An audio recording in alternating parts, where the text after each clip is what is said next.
Muchas gracias. Buenos días, buenas tardes a todos, todas y todes los que nos acompañan en esta última sesión de los quintos conversatorios, que en esta ocasión se centran en las mujeres en la antigüedad clásica.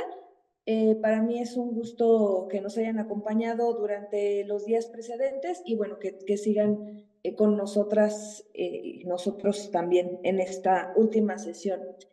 Tenemos la presentación de hoy, se denomina La norma y la excepción, modelos de feminidad en la antigüedad grecorromana. Estará a cargo de Enar Gallego Franco. Muchísimas gracias, Enar, por aceptar compartirnos esta temática, que por supuesto tendremos una conversación después de tu exposición.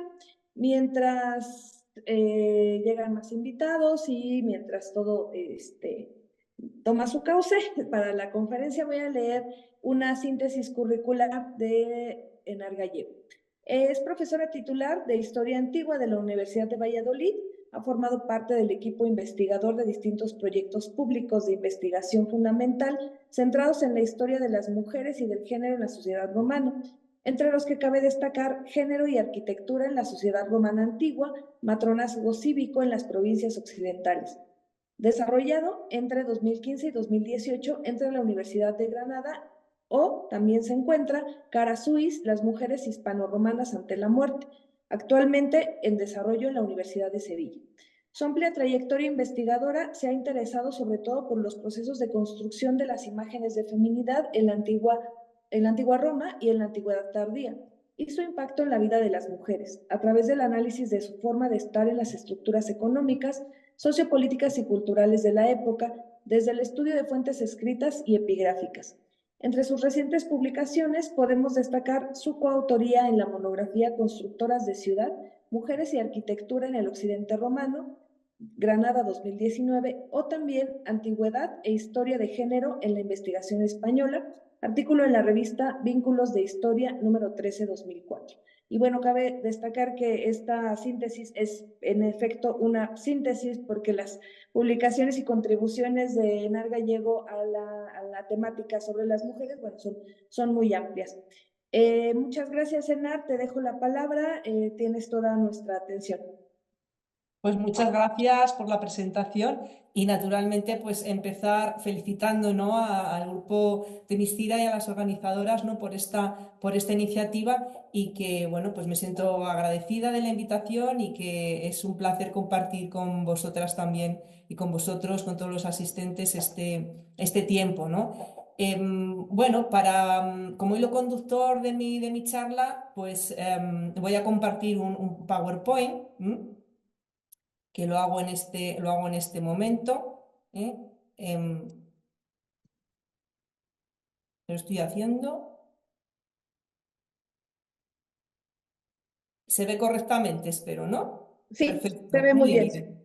Bueno, pues en esta primera imagen ves un poco los aspectos, ¿no?, en torno a los que vamos a ir un poco hablando en esta charla, ¿no? Hablaremos un poco primero como punto de partida, ¿no?, un poco del origen del patriarcado en el que se van a enclavar, ¿no?, estas culturas clásicas, ¿no?, tanto de la antigua Grecia como la antigua Roma, para pasar a hablar luego un poco de cómo es el modelo de mujer ideal en la sociedad clásica, en la sociedad grecorromana, ¿eh?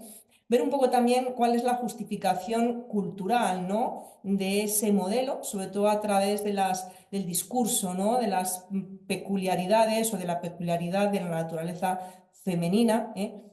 Ver también cómo ese discurso cultural, ¿no?, se concreta en un ropaje jurídico que genera una serie, como veis, de incapacidades, ¿no?, legales, y luego en la vida práctica, ¿no?, a las mujeres grecorromanas, para terminar viendo un poquito pues esas otras alternativas, ¿no?, esos modelos transgresores, digamos, o alternativos de mujeres que no se ajustan, digamos, a ese modelo ideal, ¿no?, por decirlo así. Pues, Ener, ¿podrías Dime. poner en presentación el PowerPoint? Ah, correcto, para que se vea Para mejor. que Sí, sea un poco lo más había grande, exacto. olvidado. Gracias. No, Ahora sí, ¿verdad? sí, perfecto, gracias. Perfecto. Bueno, ese punto de partida, como os decía, es ver un poco, bueno, hablar un poco del origen del patriarcado, ¿no?, que lo que caracteriza a las sociedades clásicas, tanto de la antigua Grecia como de la antigua Roma, es que son sociedades patriarcales, ¿no? Esta perspectiva de aproximación, ¿no?, a la historia antigua, al mundo clásico, pues como bien sabéis, se ha desarrollado, ¿no?, con enorme potencia pues desde los años 70, 80 del siglo XX, gracias al desarrollo de la historia de las mujeres y de la historia del género como corrientes historiográficas, ¿no? Esto nos ha permitido, por un lado, el detectar, ¿no?, cómo es de específica, ¿no?, la experiencia femenina en el marco de la historia antigua, también de la historia clásica, ¿no?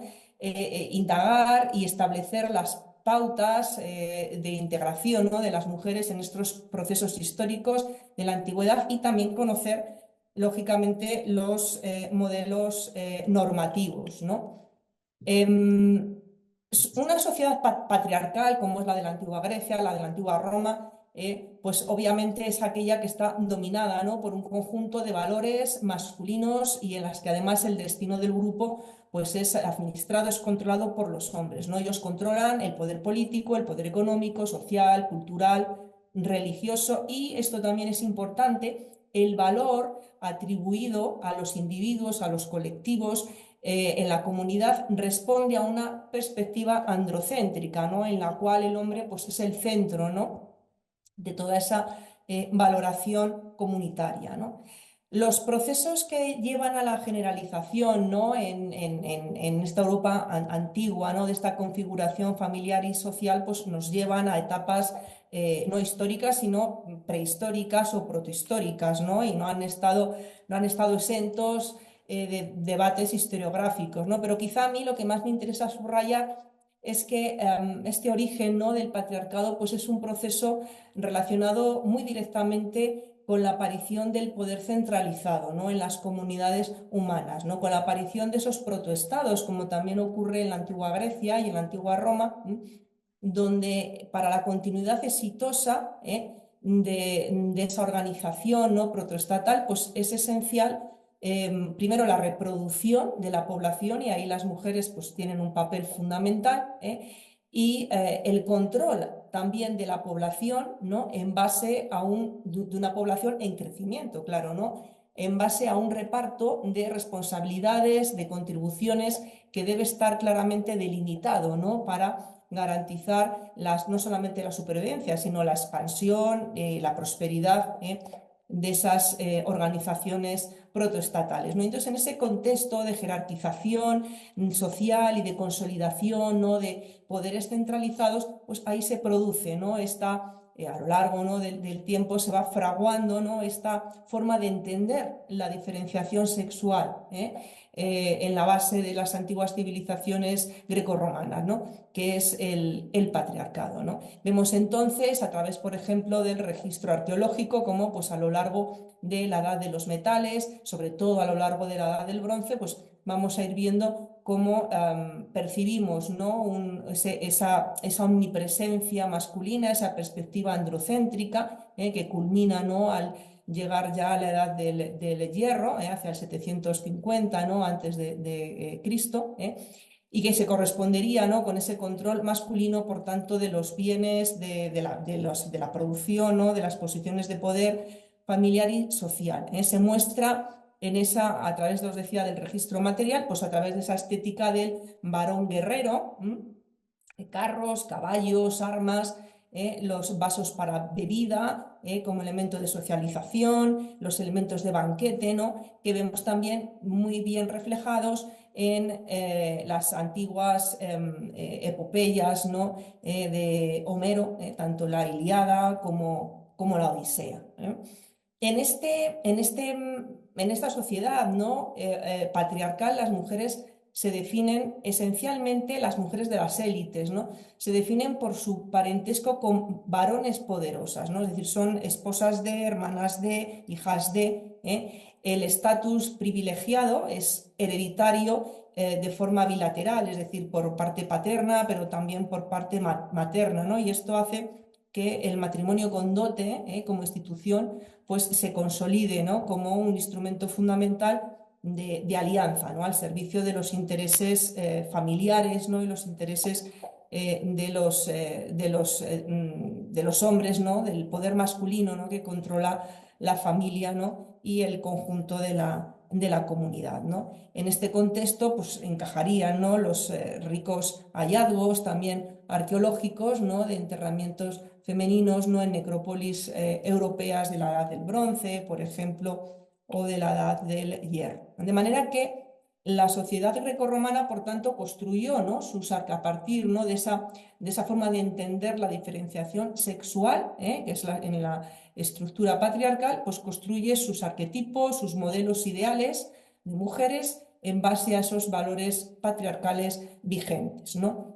Este poder, a través de la legislación, de la religión, el arte, la literatura o la ciencia o pseudociencia, pues fomenta, ¿no? Estos roles, estos papeles ortodoxos de género, ¿no? Para justificar, para reforzar el orden social, ¿no? Y lógicamente pues, se generan unos modelos ideales que pretenden pues, influir, ¿no? Conducir o organizar, condicionar sin duda la vida de las mujeres de carne y hueso, ¿no? De las mujeres reales. Ahora bien, también es cierto que dentro de esa estructura patriarcal vamos a ver cómo las mujeres de la antigua Grecia, de la antigua Roma, van a desarrollar también, ¿no? Distintas maneras de identificación. Existe esa posibilidad, ¿no? A veces desde dentro del propio poder patriarcal o de la propia estructura patriarcal, quizá de una forma, digamos, más adaptativa que transgresora, pero también en ocasiones saliéndose pues, un tanto de los márgenes, ¿no? De los cauces establecidos de una forma un tanto más transgresora. Entonces, precisamente para prevenir, marginar o menospreciar, ¿no? Estas identidades alternativas femeninas, de las que hablaremos luego, no deseables, otras formas de feminidad no deseables, que implican, digamos, cierta peligrosidad social, pues se generan también un universo mitológico, que ha estudiado, por ejemplo, en profundidad, ¿no? Especialistas como Ana Iriarte, ¿no? Viendo un poco también cómo en la construcción de esos mitos clásicos, pues hay mucho también de legitimación de los modelos de feminidad, de masculinidad establecidos, ¿no? Y también de marginación, ¿no? o de menospreciar otros modelos alternativos, ¿no? En definitiva. Entonces, ¿y cómo era entonces, por tanto, este modelo ideal, ¿no? O normativo de feminidad en el mundo grecorromano antiguo, ¿no? Pues abro este apartado, fijaros, con ese pequeño texto del Pseudo-Demóstenes, ¿no? Realmente es extraído, ¿no? De la intervención de un litigante, ¿no? en la Atenas del siglo IV antes de Cristo, en el contexto, ¿no? del funcionamiento de un tribunal. Declara: tenemos a las cortesanas para el placer, a las concubinas para que nos ofrezcan los cuidados diarios y a las esposas para que nos den hijos legítimos y sean fieles guardianas, de nuestro hogar, ¿no? Entonces, estas pequeñas líneas, fijaros, nos sitúan en el contexto cultural, ¿no? De la Atenas clásica. ¿Veis?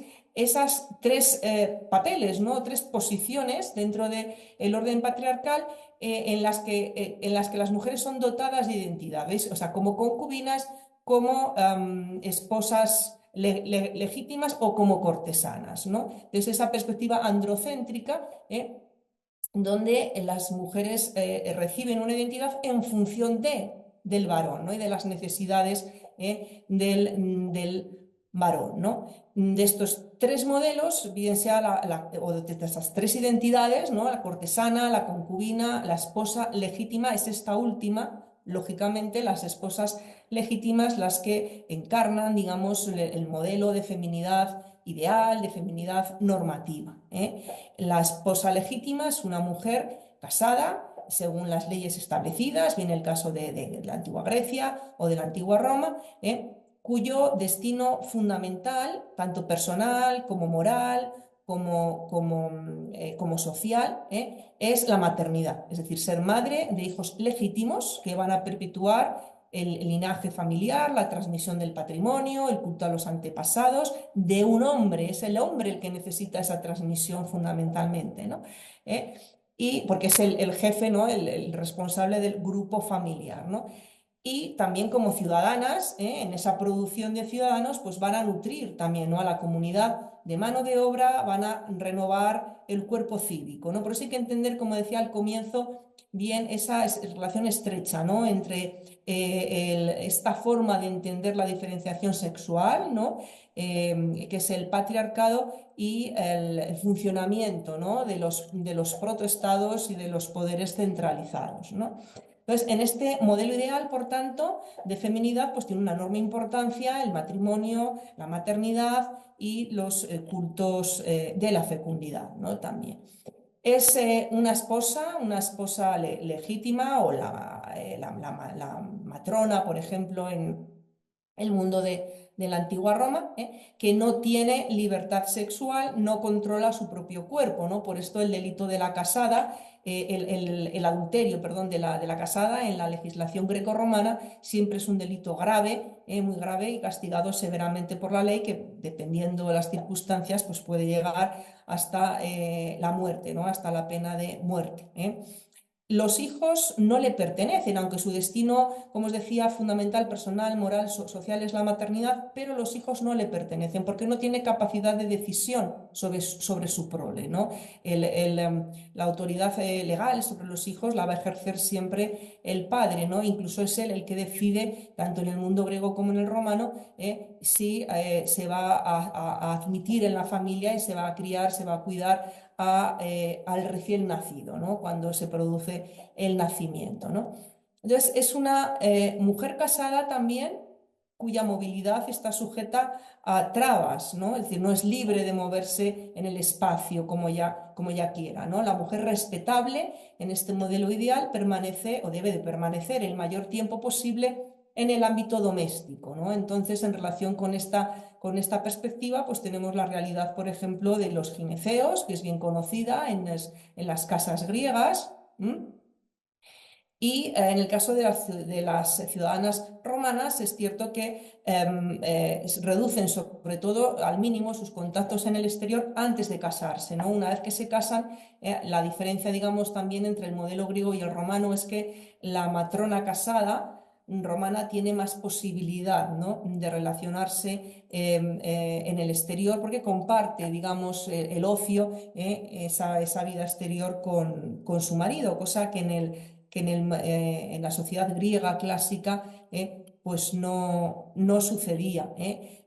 Hay un autor romano que es Cornelio Nepote, que en un fragmento de una de sus obras precisamente llama la atención sobre esa diferencia de percepción, digamos, del papel de la casada en el mundo griego y en el romano, ¿no? Él dice: muchas costumbres que según nosotros son muy dignas, en cambio entre los griegos se consideran indecentes. Dice, por ejemplo, ¿qué ciudadano romano se avergüenza de llevar a su mujer a un banquete, o qué madre de familia no ocupa el primer lugar de la casa y no se muestra en público, ¿no? Dice, ocurre de manera muy diferente en Grecia, ¿no? Es un poco un texto que muestra un poco esa distinta percepción de la esposa como compañera, sobre todo como compañera que comparte un poco también la vida social, ¿no?, de ocio con el marido, ¿no? Esta perspectiva era más aperturista, por decirlo así, en la antigua Roma que en la antigua Grecia. También es verdad que la cuestión de la movilidad fuera del hogar está muy condicionada por el nivel socioeconómico. Es decir, las mujeres de grupos sociales no privilegiados, por necesidad, pues salían, ¿no?, fuera del hogar con más frecuencia, y a veces pues desempeñaban incluso trabajos, aunque fueran pobremente remunerados, pero como vendedoras en los mercados.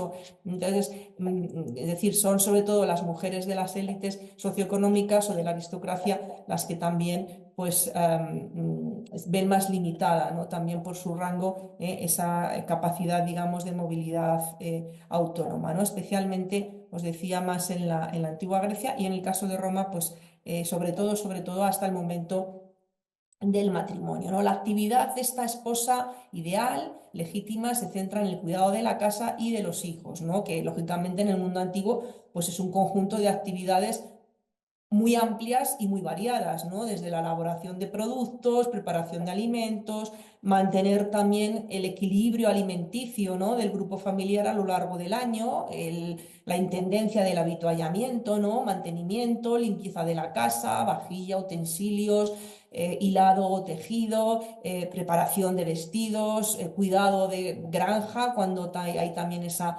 posibilidad, ¿no? Ganado, huerto, abastecimiento de agua, es decir, un sinfín de tareas que en el caso de las mujeres de los grupos no privilegiados, pues desempeñan con sus propias manos, con su propio tiempo, ¿no? Tareas que consumen todo el día, y en el caso de las casadas ricas, pues lógicamente organizan toda esta actividad a través de la servidumbre, ¿no? Fundamentalmente. En este modelo también que estamos recorriendo un poco de mujer casada ideal, de feminidad ideal y normativa, la educación femenina no se contempla como valor familiar y social más allá del aprendizaje de aquellas tareas domésticas que son responsabilidad, ¿no? de las mujeres, ¿no? De manera que digamos, el valor de la educación como enriquecimiento, ¿no? de la niña o de la joven queda en todo caso a discreción de la autoridad masculina, ¿no? Que se ejerce sobre ella. Entonces, tienen más posibilidad de recibir educación, pues lógicamente aquellas mujeres de las élites socioeconómicas, ¿no? Porque la educación en estos tiempos obviamente siempre es privada, hay que pagarla, ¿no? Entonces siempre tienen más posibilidad, ¿no? Las niñas o jóvenes de las familias ricas, de familias acomodadas, que pueden hacer ese gasto, un gasto que es superfluo porque no se espera que ellas desarrollen ningún tipo de actividad profesional, ¿no? Por tanto, es superfluo, ¿no? Y lógicamente no basta solo con tener los recursos, ¿no? También es necesario un poco que se dé la conjunción de los astros y que también pues aquel varón que tiene la autoridad sobre ti, bien sea el padre o incluso ya el marido, porque cuando los matrimonios ocurren a edades tempranas, es un poco el marido también, si hay una diferencia de edad sensible, el que puede ejercer ese papel un poco de educador también de la joven. Entonces depende también que ese varón tenga un talante favorable a la educación, ¿no? Es muy interesante un fragmento también de la obra de Séneca, esa obra que dedica a su madre Elvia, en la cual él justamente digamos, se duele un poco de que su madre, a la que él considera intelectualmente muy capacitada, sin embargo no pudo desarrollar sus dotes tanto como hubiera sido deseable porque su padre dice que era tradicional, pues no le dio esa facilidad, ¿no? Él dice, cuanto te permitió el rigor antiguo de mi padre, si no penetraste a fondo todas las bellas artes, por lo menos las conociste. Ojalá mi padre, el mejor de los maridos, hubiera estado menos pegado a las antiguas usanzas y hubiera querido que recibieras no solo un baño de cultura, sino que te hubieras empapado de los preceptos de la sabiduría. Entonces, es un poco esta perspectiva, ¿no? De cómo se consideraba el acceso, ¿no? a la educación o a la cultura para las mujeres en este modelo que estamos recorriendo un poco de feminidad ideal.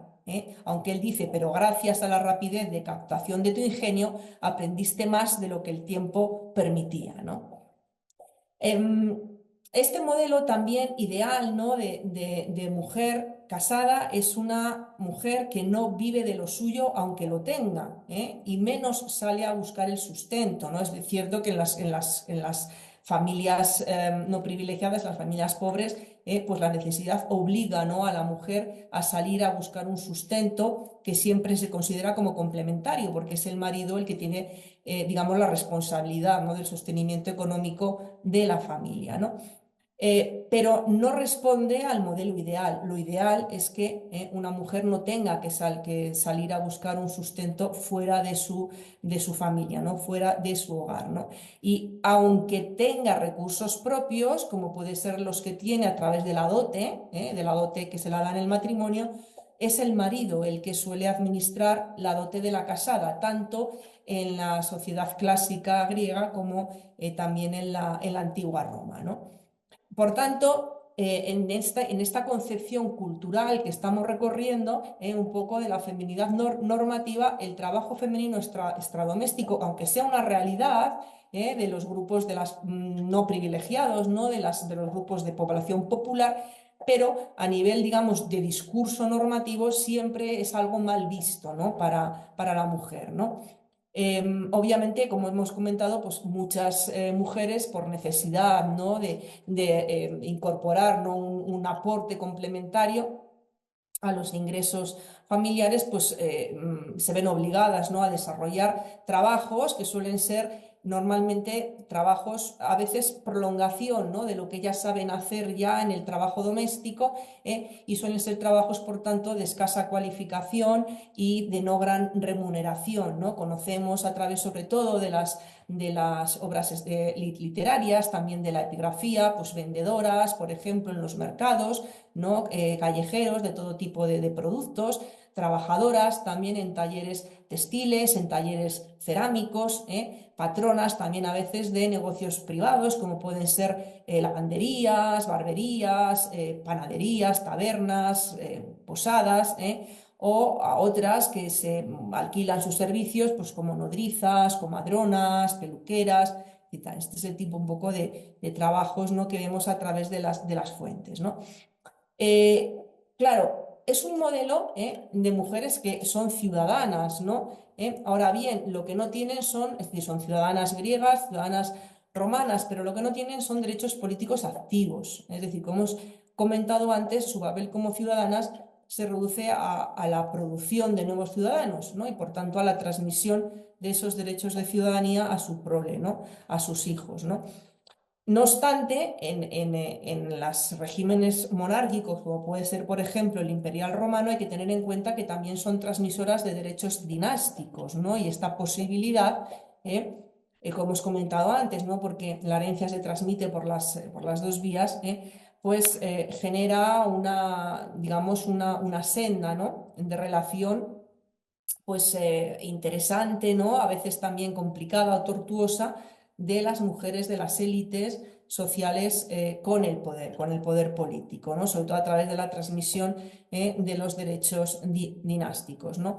Pero normativamente, en el modelo ideal, las mujeres nunca participan directamente en el ejercicio de poder, ¿no? Ni pueden hablar por otros, ni pueden tampoco representar a otros, ¿no?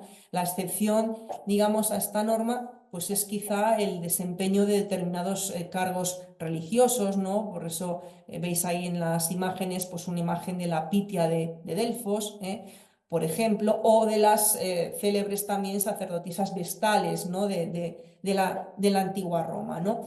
Entonces, el ejercicio, ¿no? de algunos cargos religiosos, como puede ser el de las vestales o el de las flamínicas del culto imperial también en la antigua Roma, pues pueden favorecer, ¿no? el acceso al prestigio social o cierta proyección pública, ¿no? de figuras femeninas, y también, lógicamente, por la proximidad en el ámbito de las élites de poder con varones poderosos, ¿no?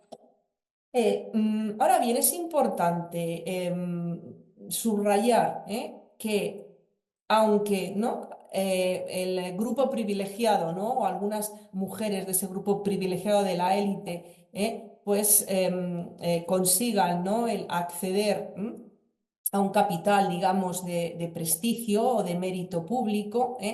Sin embargo, su representación, digamos, su iconografía exterior, pues en los textos, cómo se las concibe, o en las estatuas, ¿no? de las ciudades, su prestigio público se consigue a partir de su posición de género, es decir, es la virtud en las funciones que se les considera propias, sobre todo la maternidad, ¿no? y digamos el ser una esposa ideal. Entonces, estas virtudes que se consideran propias desde el discurso normativo, digamos, son las que apuntalan, ¿no? su prestigio, y porque se consideran además virtudes esenciales, ¿no? Para la prosperidad y para la armonía del grupo, de la familia, de la sociedad, ¿no? Entonces es muy importante esta perspectiva, este concepto, ¿no? De las virtudes femeninas, ¿no? Pues la castidad, la fidelidad, la obediencia, la concordia, que representan en la sociedad grecorromana una ideología oficial, ¿no? Que está un poco destinada pues, a reproducir, ¿no? Ese modelo ortodoxo de género, ¿no? Haciendo que las mujeres tengan honor o reconocimiento por aquello, ¿no? Que deben de hacer por naturaleza, ¿no? Entre comillas, ¿no? Por el hecho de ser mujeres, ¿no? En una sociedad, que como es la sociedad clásica, en la que realmente solo los varones pueden acumular méritos para su memoria, ¿no? Por ejemplo, en las inscripciones romanas encontramos el cursum honorum, es decir, pues todo el recorrido, ¿no? De cargos públicos, etcétera, de los varones prominentes, pero solo ellos en realidad no pueden acumular ese cursus honorum, ¿no? Entonces, las mujeres cómo acumulan, por decirlo así, un pseudo cursus honorum, ¿no? O esa posibilidad de hacer una ostentación de reconocimiento, de prestigio público. Pues a través fundamentalmente del reconocimiento de esas virtudes femeninas que van ligadas con su posición de género, ¿no? He incluido aquí, veis, un pequeño epígrafe de una ciudad, ¿no? de la Hispania bética, donde se honra a la fallecida, que es Casia Celsa, veis, de 65 años, y fijaros la presencia, como os decía, de esas virtudes femeninas ligadas al modelo ortodoxo, ¿no? De género, ¿no? Dice, aquello que muchas veces los padres suelen pedir para los suyos mediante un voto, todo eso a ti, Caesia, se te había concedido merecidamente. Ha sido un ejemplo distinguido en el trabajo de la lana, nutrida de piedad y principalmente gloria de un pudor a la antigua usanza, ¿no? Entonces, estas virtudes, ¿no? De la univira, la mujer de un solo hombre, la fidelidad, la castidad, la obediencia, la laboriosidad, que van asociadas a este modelo de feminidad ideal que estamos comentando, ¿no? Entonces son un conjunto, digamos, de virtudes que responden a cómo se concibe la naturaleza femenina, ¿no? Entonces se perciben como naturales y los papeles, por tanto, que se asignan a las mujeres se perciben como inmutables, ¿no? Decía Columela en el Tratado sobre la Agricultura que la naturaleza ha destinado al trabajo de la mujer el trabajo de la mujer para el cuidado doméstico y el del marido para los ejercicios forenses y para los exteriores. A la mujer, por haberla hecho más frágil, le dio el cuidado de las cosas domésticas, ¿no? Entonces es la naturaleza, ¿no? La que asigna estos papeles y esa percepción hace de ellos papeles inmutables, ¿no? Papeles que en principio no pueden alterarse, ¿no? Entonces, existe este discurso cultural grecorromano que postula una naturaleza femenina frágil, débil, caprichosa, voluble, ajena a la razón y a la contención, ¿no? Esto es lo que se sintetiza en ese célebre cliché, ¿no? En latín de la imbecilitas et infirmitas feminarum, es decir, la debilidad y la falta de firmeza, la volubilidad de las mujeres, ¿no? Entonces este es el discurso cultural, este discurso de las peculiaridades, ¿no? Entre comillas, de la naturaleza femenina, es el que en última instancia justifica ese reparto de responsabilidades y de contribuciones, ¿no? De hombres y mujeres a la comunidad, y es el que genera este discurso de peculiaridades, es el que genera, como os decía, pues este modelo de feminidad ideal, ¿no? Del que hemos hablado hasta ahora, ¿no? En el apartado anterior, ¿no? Por irnos también al ámbito de la antigua Grecia, vemos como Hesíodo también en su obra Los trabajos y los días y también en la Teogonía describe también la creación, ¿no? Por Zeus de Pandora, y en este mito pues muestra también una percepción muy pobre, ¿no? Muy negativa de la naturaleza femenina, ¿no? Hablando de la creación, ¿no? De la primera mujer como un castigo realmente para los hombres, ¿no? Con un exterior hermoso, pero un carácter perverso, ¿no? Que al final pues, va a ser una carga, ¿no? Digamos, para los varones, ¿no? Entonces, un poco esto entraría también, como os decía, o ilustra también este discurso, ¿no? Cultural de las peculiaridades de la naturaleza femenina que explican su posición en definitiva y justifican su posición subordinada, ¿no? en la familia y en la sociedad, ¿no? En definitiva. Una consecuencia muy importante que tiene este discurso cultural del que os he hablado, de las incapacidades naturales, ¿no? de las mujeres, es que va a tener una traducción en los sistemas jurídicos y legales, ¿no? En los ropajes jurídicos por los que se van a organizar, ¿no? Y por los que se van a regir tanto en la sociedad de la antigua Grecia como de la antigua Roma, ¿no? Y el resultado en lo jurídico de ese discurso de incapacidades de las mujeres es que ante la ley las mujeres en el mundo grecorromano carecen de personalidad jurídica independiente, ¿no? Vamos a ver cómo tanto la ciudadana griega como la romana pues transcurren, ¿no? casi toda su periplo vital bajo la autoridad legal de un hombre, de un tutor legal que se conoce como Kyrios, ¿no? en el mundo griego, que primero será el padre, luego el marido, y en ausencia de este, pues puede ser también otro varón próximo, ¿no? Un hermano, un abuelo, un tío paterno, ¿no? Aristóteles recoge esta incapacidad legal de las mujeres en la política, por ejemplo, cuando dice así: el hombre libre manda al esclavo de otro modo que el varón a la hembra y que el hombre al niño, y en todos ellos existen las partes del alma, pero existen de distinto modo, porque dice, el esclavo carece en absoluto de la facultad deliberativa, dice, la hembra la tiene, pero desprovista de autoridad, es decir, puede deliberar, pero no tiene la autoridad. El niño la tiene, pero imperfecta. Claro, el niño varón se refiere, la tendrá cuando alcance, por tanto, la mayoría de edad, ¿no? Por esta dependencia legal, ¿no? continua, ¿no? de la mujer respecto del varón en la antigua Grecia, vemos que la ciudadana griega no puede heredar, salvo la dote que recibe en el momento en el que se casa, no puede realizar negocios jurídicos o acciones legales por sí sola, de forma autónoma, ¿no? aunque pueda ser un testigo en tribunales y en testamentos, ¿no? Entonces no tiene independencia económica, ¿no? Las leyes hacen responsable de su sustento a quien ejerce su quirella, a quien ejerce la tutela, ¿no? Bien sea el padre o luego el marido, ¿no? Y por esto también es el marido, lógicamente, el que administra la dote de la casada, ¿no? La situación jurídica de la ciudadana romana es similar, ¿no? Se halla bajo la autoridad, bajo la potestas, en este caso, de su jefe de familia, ¿no? De su paterfamilias, que normalmente es el padre, ¿no? Situación que en principio ni siquiera se modifica con el matrimonio, ¿no? El matrimonio no rompe la potestad que ejerce el padre sobre las hijas que están bajo su autoridad, ¿no?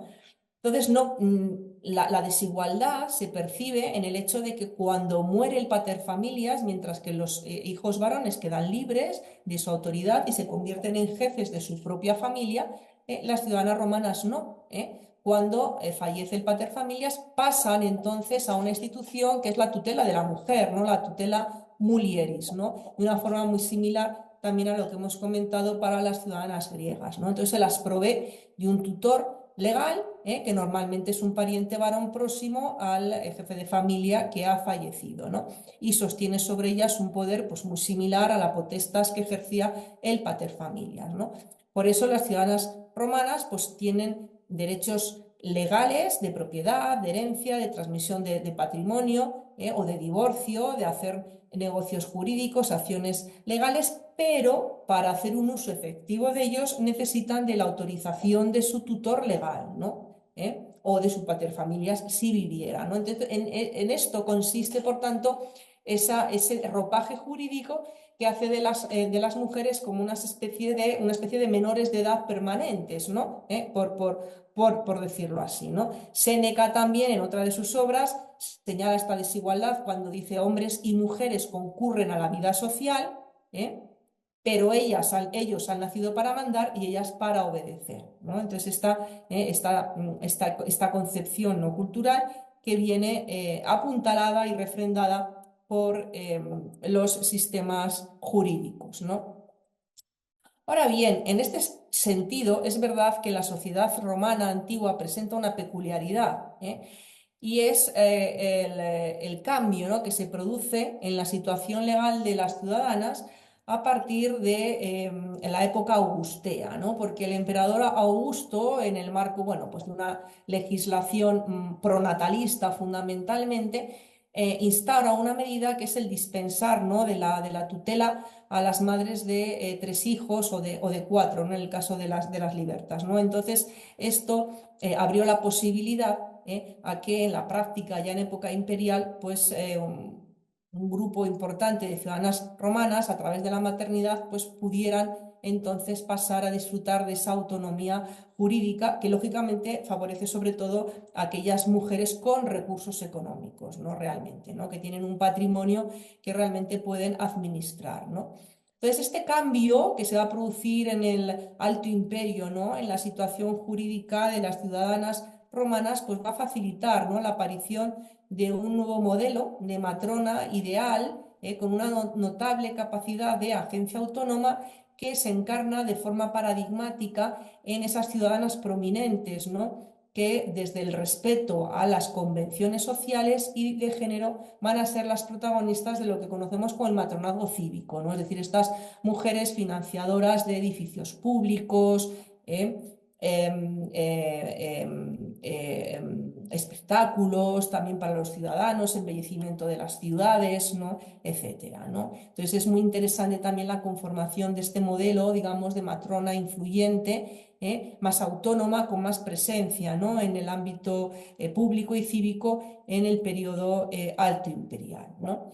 Este sería un poco, por tanto, hasta aquí ese modelo ideal, ¿no?, de feminidad grecorromana, y hemos explicado también un poco, hemos hecho ese pequeño recorrido un poco por digamos, el discurso cultural, ¿no?, de las incapacidades o de las peculiaridades, ¿no?, de la naturaleza femenina, del que se deviene, ¿no?, pues su posición familiar y social, y cómo eso también se traduce en unas estructuras, en unos mecanismos legales, ¿no?, que hacen en sustancia pues, de las mujeres muy poco autónomas, ¿no?, desde el punto de vista de su capacidad de decisión sobre sus propias vidas, aunque es verdad, como os decía, que aquí hay que hacer la salvedad de los cambios, ¿no?, al respecto que se producen, como os decía, a partir de época augustea en el ámbito de las ciudadanas romanas, ¿no? Ahora bien, frente a este modelo ideal, ¿no?, de feminidad, lógicamente también se exploran culturalmente en el mundo clásico las fronteras, ¿no?, digamos, o los límites, ¿no?, de esa feminidad normativa, ¿no? Y en esas fronteras o límites pues vemos dibujar también en el discurso normativo de las fuentes, a través pues de los códigos de justicia, a través también del mito, de la religión, de la literatura, esos otros modelos no normativos, digamos, o transgresores, no de mujeres, que, como decía, pues Ana Iriarte, por ejemplo, vemos, como decía también muy bien, a través de la construcción, ¿no?, de ese universo mítico, ¿no?, por ejemplo, en el caso del mundo griego especialmente, ¿no? Entonces, vamos a hacer como en este último apartado que os decía un poco, pues por lo menos echar un vistazo, ¿no?, a algunos de estos modelos transgresores, ¿no?, de mujeres que son modelos que se construyen como no deseables, ¿no?, incluso como peligrosos, socialmente, ¿no? El primero es el modelo de la concubina, lo que los griegos llamaban la palaqué, un poco podemos encarnarla en una figura bien conocida que es la de Aspasia Mileto, bueno, digo bien conocida, porque es bien mencionada en las fuentes, ¿no? Por su influencia sobre Pericles, pero que realmente sabemos muy poco sobre la realidad de su vida, ¿no? Y sobre datos concretos, ¿no? Entonces es célebre por esa relación fuera de la norma, no es una esposa legítima, ¿no? Está fuera, está en ese, ¿os acordáis cuando leímos al comienzo, os hablé del texto del Contranera? Entonces, entre las esposas legítimas y las cortesanas y las concubinas, esta estaría en esa categoría de las concubinas, ¿no? Una mujer, por lo poco que conservamos de ella en las fuentes, se habla de ella como culta, inteligente, según Jenofonte y Platón, se nos dice que Sócrates tenía un gran respeto por Aspasia, y desde esa posición próxima a Pericles pues se le atribuye una gran influencia en la vida política y cultural de Atenas, ¿no? Aunque es difícil también ponderar esa influencia, porque también en las fuentes antiguas siempre existe un poco ese topos o ese tópico de, bueno, la mujer, digamos, próxima, ¿no? a un varón, y que a veces, pues, cuando hay que manifestar su descontento por las decisiones del varón poderoso, pues se achaca, digamos, a la proximidad, ¿no? de una mujer que hace un poco como de cabeza de turco, ¿no? A la mujer más próxima a él, ¿no? Y dentro de ese precisamente discurso cultural negativo, pues es la feminidad fuera de la norma que encarnaba Aspasia en ese momento, pues fue usada como instrumento político, ¿no? Contra Pericles, ¿no? Lo vemos, por ejemplo, en la sátira, ¿no? Que hace un poco de ella Aristófanes, ¿no? En la obra Las Acarnienses, donde la presenta realmente como una taira, ¿no? Que es una cortesana, ¿no? Una prostituta, Y sabemos también por las fuentes de la época que fue sometida a un proceso de impiedad, ¿no? Como les ocurrió también a otros amigos de Pericles, ¿no? A un proceso judicial en los tribunales fue denunciada, como lo fueron también Fidias o Anaságoras, ¿no? De manera que es evidente que esa posición fuera de la norma pues la sitúa digamos, en una situación vulnerable, sin duda alguna, ¿no? En la medida en la que no se ajusta al modelo, ¿no?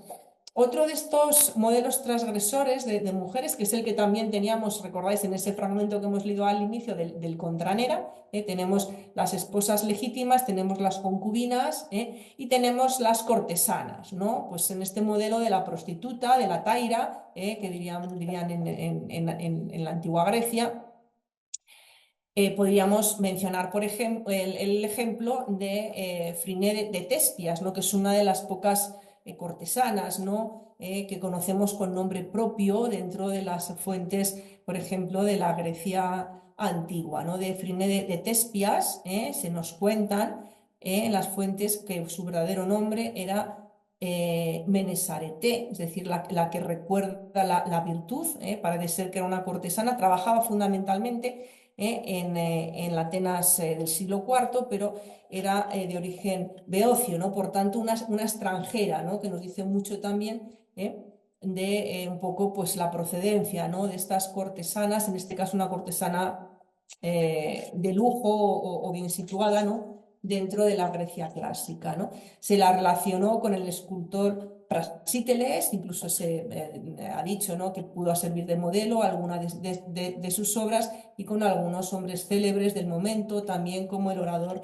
Hipérides, ¿no? Que la defendió también precisamente en otra acusación, otro proceso de impiedad levantado contra ella, ¿no? Entonces las fuentes subrayan la inmensa fortuna, ¿no? Que acumuló a través de los hombres, y también la tachan de ambiciosa, fijaros, por erigir una estatua de oro de Afrodita como ofrenda en el santuario de Delfos, ¿no? Y esto es un dato muy interesante, ¿no? Porque vemos cómo esta mujer, aun desde una posición no normativa, socialmente, sin embargo, la capacidad económica la posibilita, el representarse, el incidir en un espacio público como es el santuario de Delfos, donde en principio no hubiera tenido posibilidad de intervención, ¿no? Entonces, este es un dato a mí me parece muy interesante, ¿no?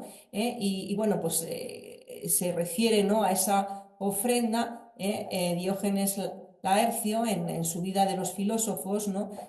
Pues señala que habiendo Frine dedicado en Delfos una Venus de oro, Diógenes, el filósofo, la puso esta inscripción, dice, se hizo de la incontinencia de los griegos, ¿no? Bastante sarcástico, ¿no? al respecto, ¿no? Además decimos, de la concubina, de la cortesana, un tercer modelo también que me parece muy interesante, por lo menos comentar algo sobre él, también modelo no normativo o transgresor, en todo caso, ¿no? De feminidad clásica es también el caso de la mujer docta, ¿no? La mujer docta, la mujer sabia, ¿no? Ya hemos hablado antes un poco bueno, de que realmente la educación no es un valor especialmente potenciado, ¿no? En ese modelo de feminidad normativa grecorromana, ¿no? Quizá el ejemplo no más célebre de esta mujer docta o sabia sería el de Hipatia de Alejandría, ¿no? La célebre filósofa de alejandrina de época ya tardoantigua, ¿no? Que fue maestra neoplatónica, hija del astrónomo Teón, la biblioteca de Alejandría, que destacó tanto en matemáticas ella como en astronomía. Una mujer que viajó con movilidad autónoma a Grecia, a Atenas en concreto, a Roma, que daba lecciones en la Academia Alejandrina. A su casa acudían aristócratas, discípulos, ¿no? de rango noble, que luego ocuparon altos cargos, ¿no? Tanto civiles como religiosos, ¿no? Podemos destacar entre ellos sin duda al obispo Sinesio de Cirene y a Orestes, que luego fue prefecto de Egipto, ¿no? Y quizá, digamos, lo más conocido o lo que más impacta, siempre ha impactado un poco a esa memoria del mundo clásico de Hipatia, es su trágico final, ¿no? Ya en una edad madura, muere linchada, ¿no? Por una turba de cristianos, pero en un acontecimiento trágico que se enmarca en un escenario complejo, ¿no? De luchas por el poder, que son androcéntricas, ¿me entiendes? Un escenario de luchas por el poder androcéntricas, ¿no? En el que Hipatia, por esa posición, digamos, de prestigio, ¿no? Que ocupa en la sociedad alejandrina del momento, es muy vulnerable, ¿no? Se hace una diana vulnerable precisamente porque no responde al modelo normativo, ¿no? Y es influyente, por su proximidad, como hemos comentado, a varones poderosos, ¿no? Es una mujer célibe, no nos consta que se casara, pero en una época ya en la que el cristianismo era la religión oficial, ¿no? del imperio, es célibe, pero no es una virgen consagrada, ¿no? Por tanto, no está, digamos, en lo normativo, ¿no? Una mujer que disfruta de gran movilidad, de gran autonomía, que es enseñante, ¿no? Pero de un saber que no es cristiano, es pagano, una mujer dotada de autoridad, ¿no? Y de influencia sobre varones poderosos, ¿no? Entonces, digamos, ese modelo no normativo, pues la sitúa en una posición de enorme vulnerabilidad, ¿no? Y tiene mucho que ver también con su final, ¿no? Y el último de estos modelos transgresores de mujeres que me interesaba un poco también comentaros es aquel que se encarna por las mujeres influyentes autoritarias, ¿no? Lo que yo he llamado también en algunas de mis publicaciones el modelo de la mujer política, si queréis, entre comillas, ¿no? En una sociedad, en un mundo como es el grecorromano, en el que las mujeres no tenían un acceso directo a la política, ¿no? Entonces, este modelo le encarnan sin duda de forma paradigmática las emperatrices romanas, ¿no? Que eran damas aristocráticas nobles de enorme riqueza, de enormes propiedades, que utilizan, ¿no? Para apoyar sus intereses particulares, ¿no? Entonces utilizan, digamos, tanto su riqueza particular como también su posibilidad de ser transmisoras de derechos dinásticos, ¿no? Entonces, el poder económico unido a esa capacidad, ¿no? de transmitir derechos dinásticos, pues hacen de ellas, ¿no?, elementos fundamentales en las estrategias dinásticas y en las estrategias de poder, ¿no?, que se tejen en torno a las distintas dinastías imperiales romanas, ¿no? Podemos ver cómo a veces, ¿no?, se tiende a dar una imagen, yo pienso a veces en exceso pasiva también, ¿no?, de este tipo de modelo de mujer política, ¿no? Y es cierto que en cierto sentido decir, bueno, pues son un poco un peón, ¿no?, un poco al servicio de los intereses de los hombres poderosos que la rodean, ¿no? Y es cierto, ¿no?, cuando uno ve un poco los avatares, ¿no?, por ejemplo, de Julia, la hija de Augusto, ¿no?, cómo va pasando de matrimonio en matrimonio en función de las conveniencias del momento, da un poco esa impresión, ciertamente también, que está presente, ¿no?, de uso pasivo, ¿no? Pero también, sin duda alguna, ellas también colaboran, ¿no? Colaboran en la creación de ese modelo, ¿no?, de casa imperial, ¿no?, de domus imperatoria, ¿no? Y a veces muchas de ellas colaboran de forma muy activa, ¿no? Difundiendo esa imagen propagandística de la emperatriz como madre y esposa ideal, ¿no? Es una imagen paralela también a la del emperador, digamos, como padre, digamos, de la patria, ¿no?, por decirlo así, ¿no? Entonces vemos, entonces se refleja muy bien, por ejemplo, en los honores, ¿no?, que reciben las emperatrices, tanto de los emperadores como del Senado, y que inciden en muchos casos en estas virtudes, ¿no?, de las que hemos hablado antes, ¿no?, estas virtudes femeninas, ¿no?, que van vinculadas a ese modelo ideal, ¿no?, de feminidad normativa, ¿no? Entonces reciben títulos como el de Augusta, el de Mater Patriae, se las diviniza también como divae, pero también en las monedas muchas veces se vinculan con esas virtudes, ¿no?, de la concordia, como es esta moneda de oro del siglo II, que podéis ver en la pantalla, o con divinidades, por ejemplo, como la Pax, como Ceres, que nos llevan, ¿no?, a esos valores de matrimonio, de fertilidad, de bienestar, de armonía, que de alguna forma también están unidos al papel, ¿no?, de las matronas casadas, ¿no? Entonces, este modelo, digamos, idealizado, pues es perfectamente encarnado por las emperatrices y participan, como os decía también ellas, en acuñar esa imagen propagandística, ¿no? Es verdad que más allá de esa participación, digamos, en los discursos de propaganda dinástica, algunas de ellas luego son capaces de desarrollar una actuación pues autónoma, ¿no?, digamos, o más influyente, ¿no?, sobre los varones que la rodean, ¿no? Hay ejemplos paradigmáticos como el caso de Livia, ¿no?, la esposa de Augusto, o la influencia, ¿no?, de la que nos hablan las fuentes también de Agripina, la menor, sobre Claudio o sobre Nerón, o muy conocido también el de Julia Domna sobre Septimio Severo y sobre Caracalla, ¿no?, ya en la dinastía de los severos, ¿no? Es decir, que hay modelos, ¿no?, de emperatrices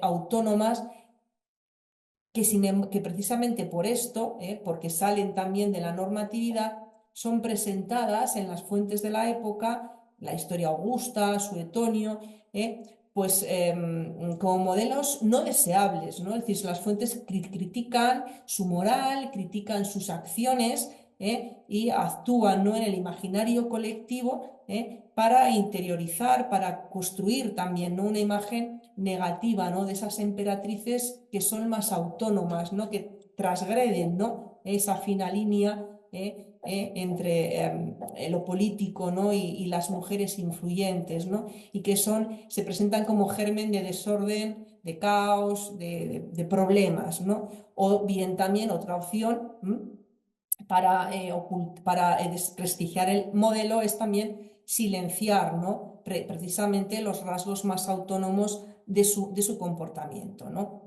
Adaptando, por tanto, su memoria para la posteridad pues a un modelo, digamos, más ideal, más normativo, ¿no? En este sentido también es muy interesante ser conscientes y darnos cuenta también de la desigualdad de género, ¿no?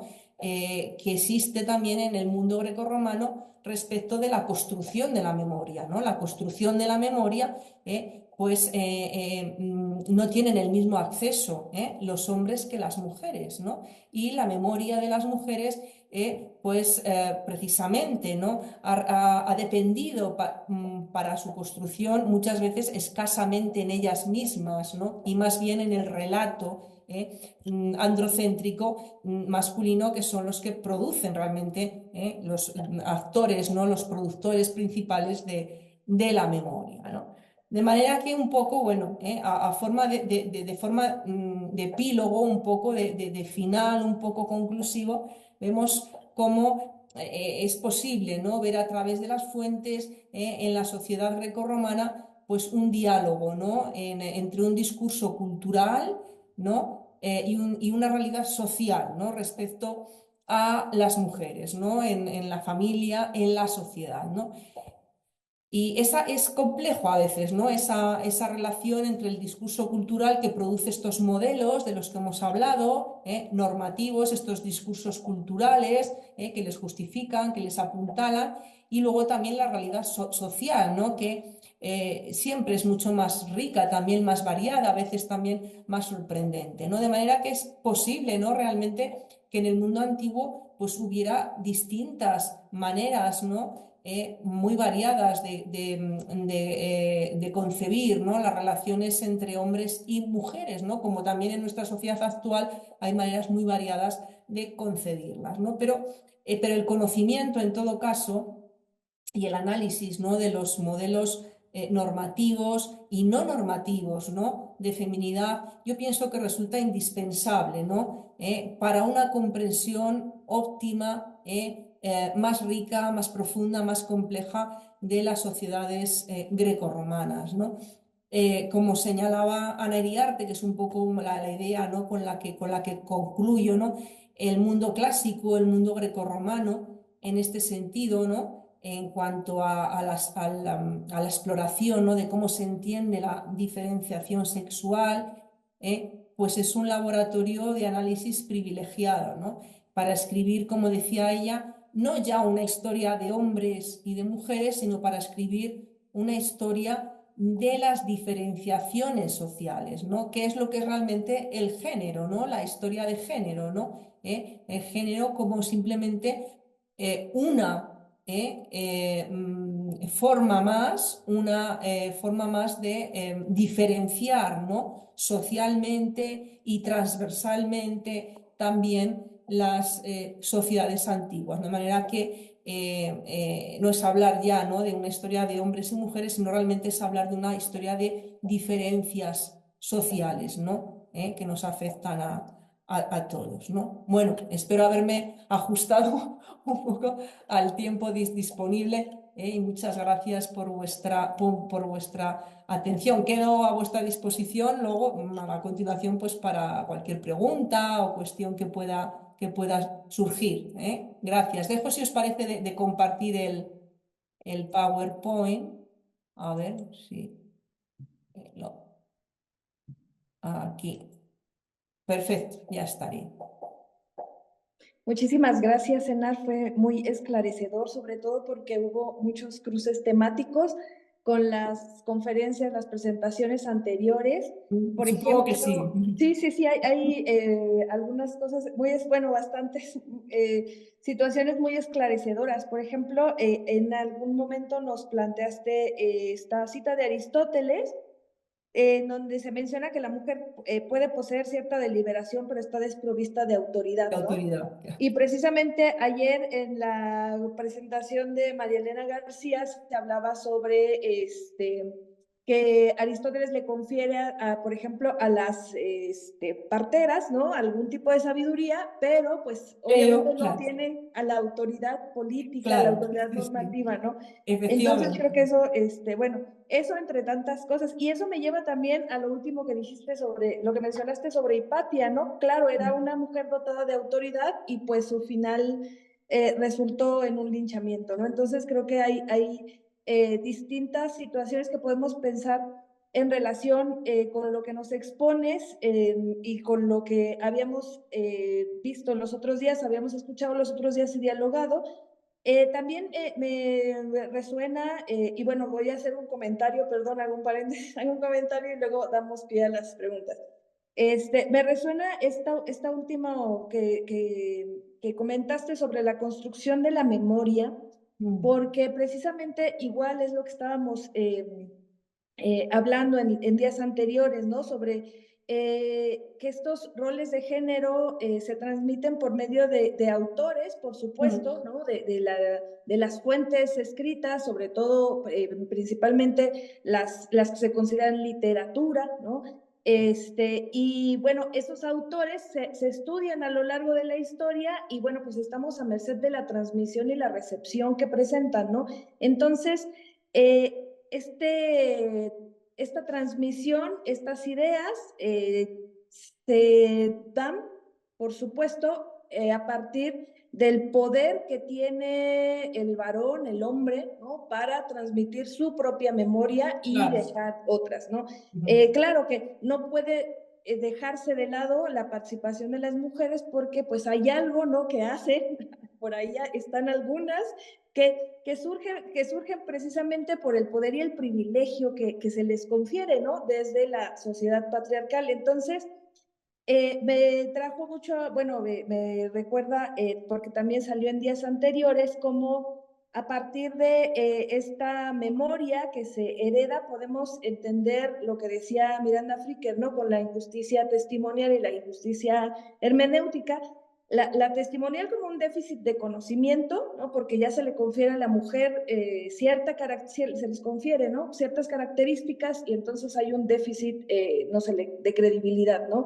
Y entonces la hermenéutica también como parte de la negación de sus experiencias históricas, ¿no? Entonces, creo que hablando de todas las temáticas que podemos obtener, ¿no? Toda la información que podemos obtener de las circunstancias de las mujeres, de la mujer, de las obras, de los autores, pudiéramos llegar ahora a comprender de qué manera, ¿no? Se han transmitido estas ideas, las hemos aprendido, incluso a veces les conferimos autoridad porque son los clásicos, ¿no? Son los autores que nos enseñan y entonces, ¿cómo no vamos a aprender de los clásicos, ¿no? Entonces, Claro. es un tanto contradictorio decir que tienen una visión sesgada de la mujer, pero que aprendemos de ellos, ¿no? Entonces entramos en confrontaciones. Bueno, a mí me resultó como esclarecedor en muchas partes. Ahorita damos pie al diálogo, bueno, abrimos el diálogo. Yo quisiera preguntarte antes de todos los demás, porque nos hablaste al principio sobre que hay que hacer cambios teóricos y metodológicos, ¿no? Sobre todo, y es algo que también hemos tocado en días anteriores.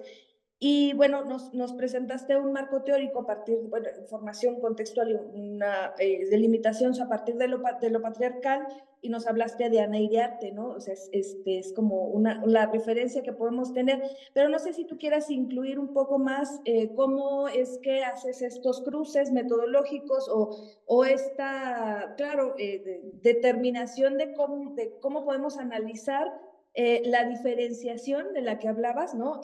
De esta diferenciación social para que, por supuesto, como nos están oyendo muchos alumnos o quienes queremos aprender más, ¿no? Tener en cuenta otras metodologías, ¿cómo es que haces estos cruces o determinas, por ejemplo, la diferencia entre las normas y las excepciones, ¿no? Porque pudiera parecer que dentro de las mujeres transgresoras, por ejemplo, pues las matronas, ¿no? Las mujeres influyentes, las de autoridad, pues no eran tan transgresoras porque estaban dentro de un constructo específico, ¿no? Bueno, no sé. No sé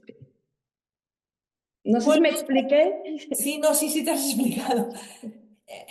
Yo creo un poco también de cara a los alumnos, ¿no? Alumnas que nos estén escuchando, hay que, no sé, yo lo que quisiera transmitir es que cómo opera el género en las sociedades, en este caso en las sociedades antiguas, es complejo, ¿eh? Es complejo. Yo un poco estoy de acuerdo con Scott, ¿no? Con Jan Scott cuando dice que realmente hay que aproximarse un poco al estudio, ¿no? De la perfección cultural, ¿no? De la diferenciación sexual en las sociedades antiguas, en las fuentes, un poco buscando, o sea, desde los procesos, es decir, no buscando, digamos, conceptos preconcebidos, a lo mejor, sino primero preguntarnos por cómo funcionan, ¿no? Es decir, buscar procesos, buscar el cómo y el cómo o desentrañar procesos que ya digo que son complejos, que son complicados, nos llevará luego pues al qué, ¿no? Es decir, y, y que ese qué presenta muchas caras, ¿no?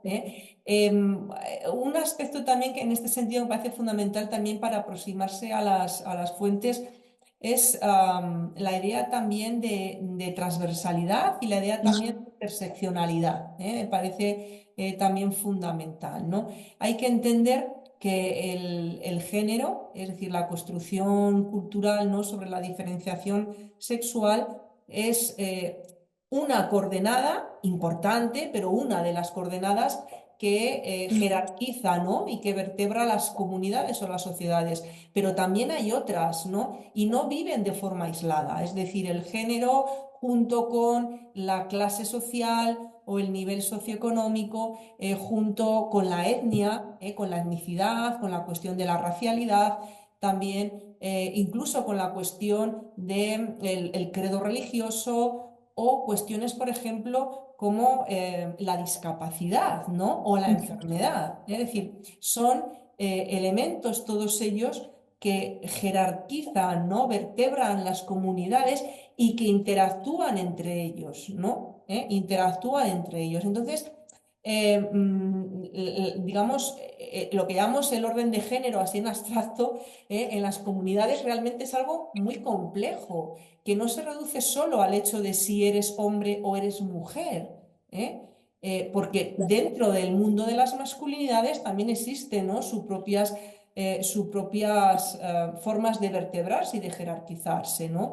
Y en esa complejidad estructural, pues puede ocurrir, ¿no? Que determinadas mujeres ocupen incluso en el entramado social posiciones superiores a determinados hombres, ¿no? Porque hay que tener en cuenta cómo interactúan todos estos elementos, ¿no? No solamente el género, sino también pues la clase social, la etnia, el credo religioso, etcétera, etcétera, etcétera, ¿no? Entonces quizá transmitir a los alumnos que conviene huir a veces de esquemas muy simplistas o perspectivas excesivamente sencillas, ¿no? Por decirlo así, ¿no? O esos a veces, esos planteamientos a veces excesivamente simples o victimistas, por ejemplo, también en relación a las mujeres que no reflejan, ¿no? La realidad, ¿no? Que tiene esa complejidad. Entonces, yo un poco por responderte así finalmente a tu pregunta, pues un poco es eso, ¿no? El aproximarse, ¿no? A las fuentes, a la documentación, pues buscar los procesos, ¿no? El cómo y no tanto el qué, y sobre todo tener muy presente, ¿no? El funcionamiento de esa interseccionalidad, ¿no? De factores de jerarquización que para mí es fundamental, fundamental. No sé si te he respondido, pero tampoco Sí, muchas gracias. Y es que Gracias a hay, ti. hay debates, ¿no? En torno y creo que es una de las principales líneas que como que debemos tener claras, debates en torno a cómo se estudia a la mujer, si se estudia como objeto o como sujeta de conocimiento, y es algo también con lo que comenzamos o abrimos, ¿no? Esta serie de conferencias para establecer esa diferencia entre verlas, ¿no? Desde sus contextos, desde estos cómo, ¿no? En lugar de verlas como el qué, ¿no? Y creo que es muy importante para que de ahí se puedan determinar cuáles sí son estudios que pueden permitirnos estas experiencias en el propio mundo antiguo o cuáles nos presentan pues un caso de estudio como a la mujer como objeto, ¿no? Como solamente participante individual. Pero bueno, muchas gracias. Gracias a ti. ¿Alguna pregunta, comentario? Ya está en el chat el enlace para quien quiera llenar el formulario para la asistencia. Mientras se animan, voy a revisar si hay algún comentario en Facebook. Sí, adelante, Cecilia. Hola, bueno, Enar, muchas gracias por la excelente conferencia, fue muy clara, fue muy estructurada y creo que argumenta, o sea, como que diste cuenta de la clase de argumentos sobre los que se han sentado muchas de las violencias de la confinación de los cuerpos Sí. que ahora todavía tenemos, ¿no? Vigentes, muy Correcto. vigentes. A mí me llama mucho la atención esto que mencionabas de que la mujer se consideraba frágil, débil, voluble y que, digamos, esa debilidad y esa fragilidad fueron las razones por las que se le encomendaron cuidados domésticos. Y cómo, pues todavía en la actualidad tenemos el 90% de la carga mental y cuidados domésticos bajo nuestros hombros, ¿no? O más bien sobre nuestros hombros. Entonces, creo que las investigaciones contemporáneas, las que he más o menos revisado, se basan o se enfocan en poner estadísticas del diagnóstico actual, pero creo que conviene mucho como retrotraernos a esto que tú mencionas para empezar a desarmar ese discurso, ¿no? Claro, sí. Y eso me pareció muy interesante. No sé si tú tengas alguna opinión o puedas ampliar. No, sí, me parece muy interesante esto que comentas. Claro, es que el mundo antiguo, fíjate, o sea, es un referente excelente un poco para ver cómo de lejos realmente llegan estas construcciones culturales que generan, que han venido generando, ¿no? A lo largo de la historia hasta el momento contemporáneo. Pues un imaginario, un conjunto de imágenes negativas, ¿no? En torno a la feminidad que han influido enormemente, ¿no? Que han determinado enormemente las vidas de las mujeres a lo largo del tiempo y en su faceta, digamos, más terrible, pues han generado y han justificado pues, el ejercicio de violencia también, ¿no? sobre las mujeres, ¿no? Y son discursos que podemos llamar de subordinación o discursos de subalternidad que, como yo les digo también a mis alumnos, que son tan antiguos como la historia, ¿no? Y que realmente vamos, a mí que me aproximo a ello con mucha frecuencia por mis clases y tal, pero siempre, a veces me impacta, ¿no? El ver el nivel de permanencia, ¿no? Cultural en la sociedad, en el tiempo, de este tipo de creencias incapacitantes, ¿no? sobre las mujeres, ¿no? Y ciertamente, sin duda, ¿no? El aspecto más duro es la capacidad que tienen de generar violencia sobre las mujeres. Y no solamente hablo de violencia, digamos, directa, por decirlo así, ¿no? Violencia física, etcétera, sino valorar también la capacidad de ejercer violencia simbólica, y violencia estructural. Es decir, más allá, ¿no? De lo que sería ya la violencia física, ¿no? Es decir, el peso, ¿no? Que se han venido sintiendo las mujeres a lo largo de la historia de los riesgos, ¿no? Supuestos riesgos o peligros de salirse del camino, digamos, o del modelo estructurado, ¿no? Entonces es muy importante también el valorar, ¿no? La capacidad de ejercer violencia, ¿no? Que tienen estos discursos culturales sobre las mujeres a nivel simbólico y a nivel estructural, ¿no? Entonces, bueno, un poco en la línea sí, me parece muy interesante. Y sobre todo ver, pues eso, la enorme vigencia que tienen a lo largo del tiempo, ¿no? Y a veces tengo alumnas mayores en clase, cuando hablamos de estas cosas, pues me dicen, uy, dice, y no en la antigua Grecia o no en la antigua Roma, hace tanto. Cuando yo era jovencita, a lo mejor hablan de la España, pues eso, de los 60 o de los 70. Cuando yo era jovencita, pues me pasaba igual, lo pasaba. Es decir, que desde luego impactante el nivel de pervivencia, ¿no? De este imaginario negativo en torno a las mujeres, ¿no? Y su naturaleza, sí, ciertamente. Muchas gracias. Gracias. Evelia, por favor. Muchas gracias, Enar, por tu plática, como dice Cecilia, muy clara.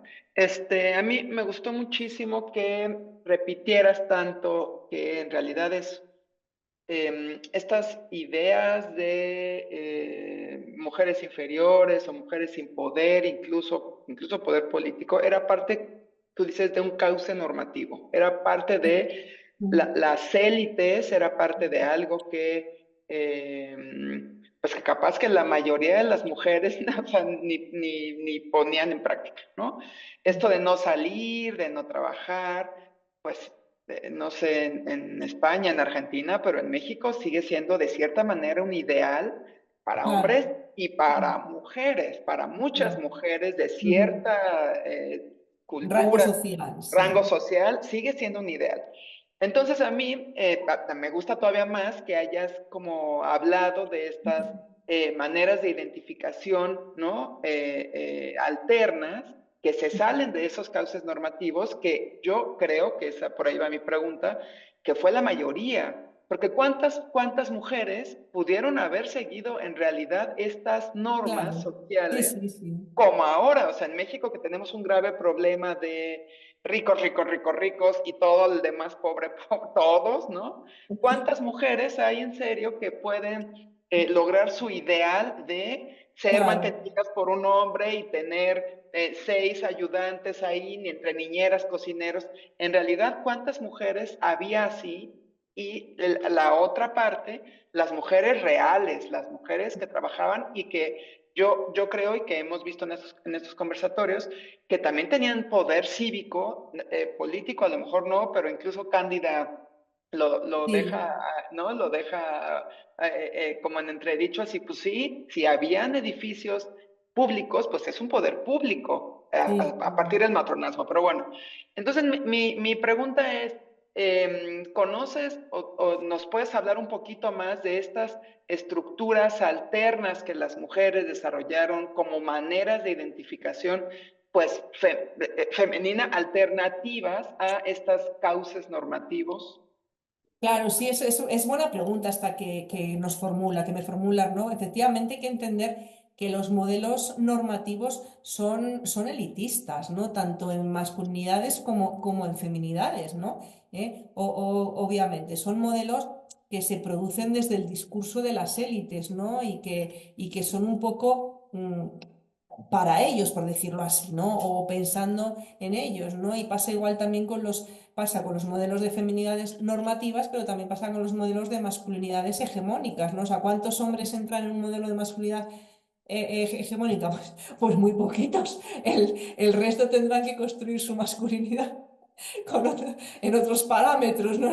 En otros espacios, porque en ese no entran, ¿no? Y pasa igual con las feminidades, efectivamente, ¿no? Por eso yo decía antes también, pues esto, ¿no? Que realmente es compleja, ¿no?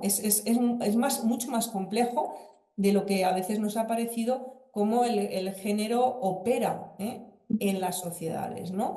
Entonces, efectivamente, ¿no? Las mujeres, lo que conocemos, ¿no? Sobre todo a través de la epigrafía, ¿no?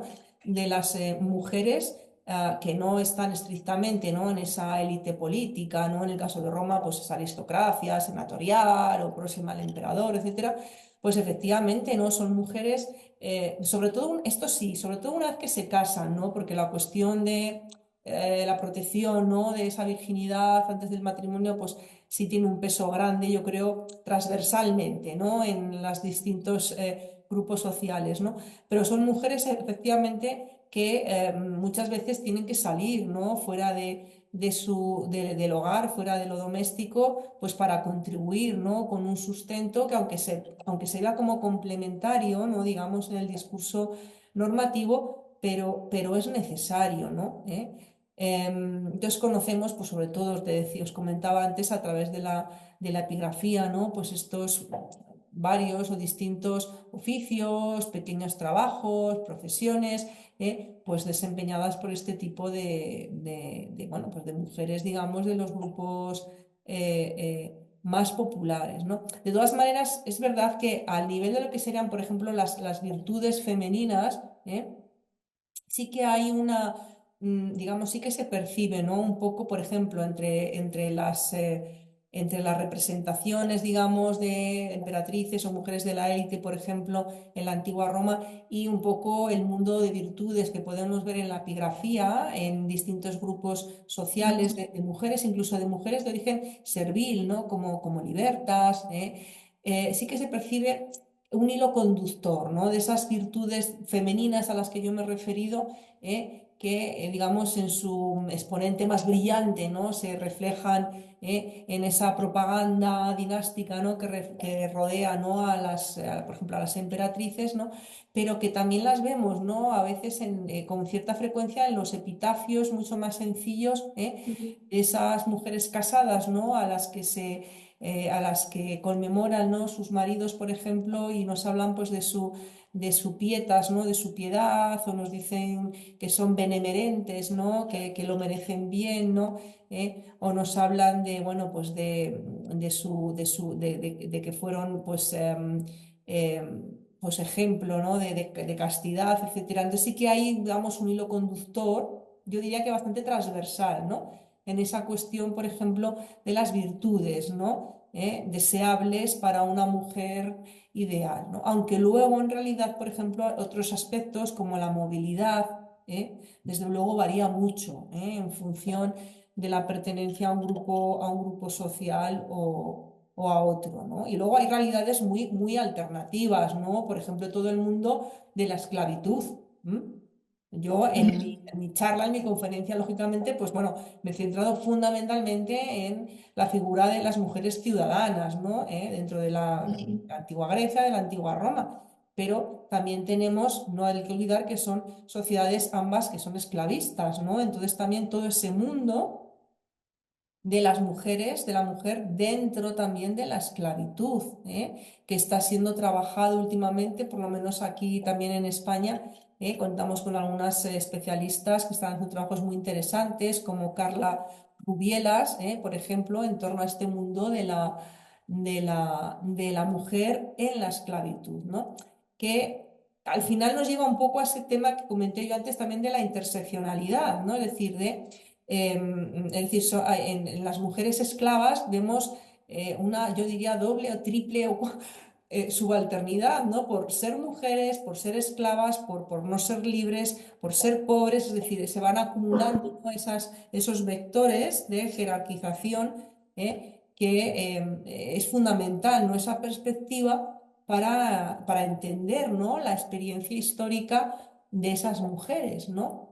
Y que puede haber también coordenadas étnicas, etcétera. Sabemos que muchas esclavas en la antigua Roma proceden de otras partes del imperio donde seguramente su etnia, su tono de piel, su tono de pelo, pues era diferente, ¿no? A lo que era, digamos, el de la ciudadana, ¿no? Entonces, bueno, es decir, que sí que hay todo un mundo, ¿no? Muy interesante también, pues de esas otras, como tú decías, Evelia, de esas otras feminidades un poco al otro lado, ¿no?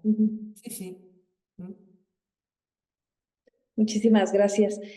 iPhone quiere participar. Me parece que este es Víctor. Hace un ratito estaba, creo. Creo que sí soy yo. ¿Verdad? Perdón, no le puse nombre esta vez. Perdón, con respecto a las esclavas, bueno, evidentemente hubo una infinidad de esclavas, pero yo me quedé pensando que también como que se les exigía, bueno, a pesar de que no tenían los privilegios, sí se les exigían ciertas virtudes, cuando menos a las esclavas que estaban en el ámbito doméstico. Estoy pensando al final de la Odisea, a las esclavas que no mantenieron la castidad y se acostaron con los pretendientes, las colgaron. Y fue precisamente la ama de las esclavas las que las acusaron, y las iba señalando una a una y las iban ahorcando.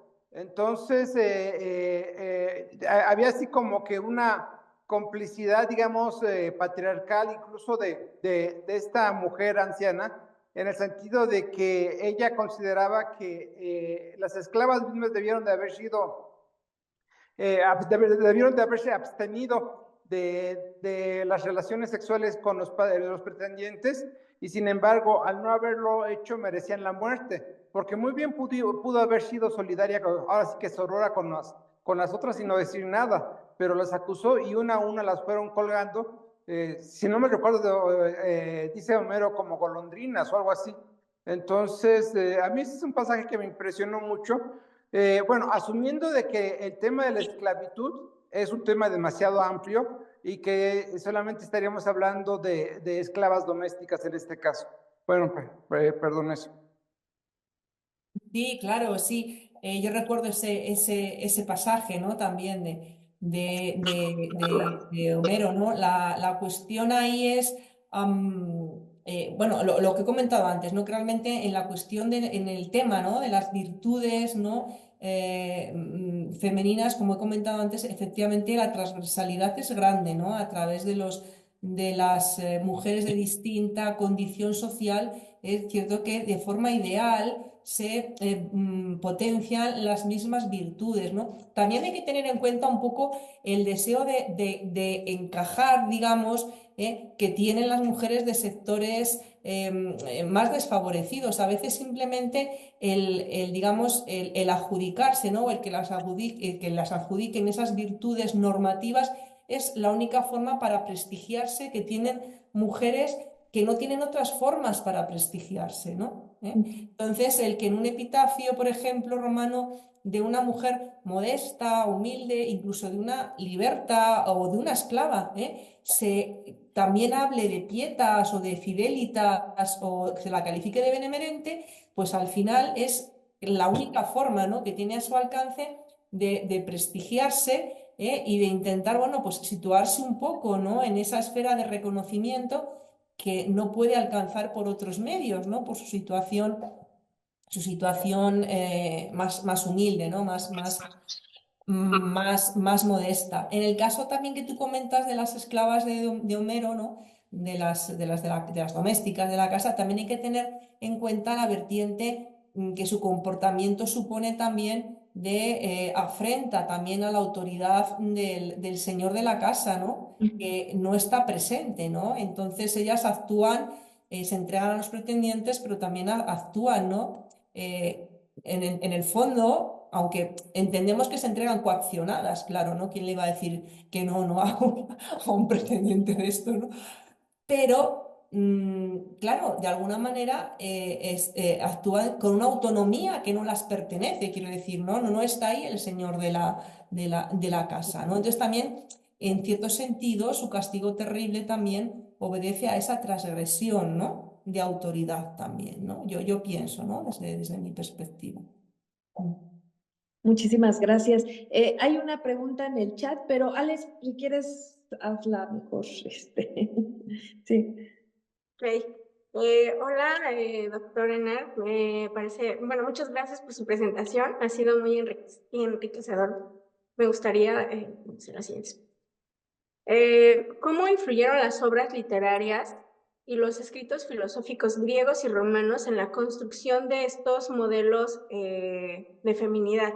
¿Había una realidad alternativa a lo que estaba escrito y lo que realmente pasaba en la vida cotidiana? Claro, sí, esta pregunta que tú me haces responde un poco a esto que os comentaba yo al final, ¿no? En general, los textos filosóficos, los textos literarios, lo que nos transmiten, digamos, son los modelos ideales deseados, ¿no? por los varones, ¿no?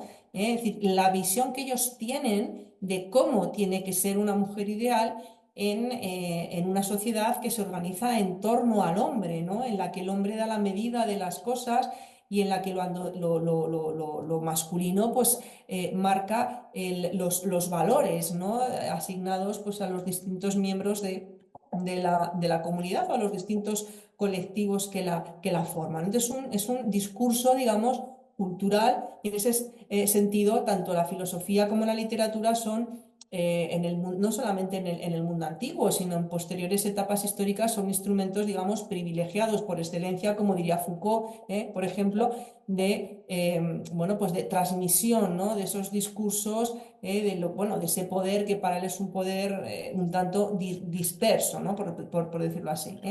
Pero claro, lo que tú me preguntas ha sido objeto de debate durante mucho tiempo también dentro de la historia del género, y es que qué papel juega el discurso respecto de la realidad social, ¿no? Entonces aquí, no sé, entramos en un debate que ha sido muy vivo durante mucho tiempo, ¿no? Si es decir, juega un papel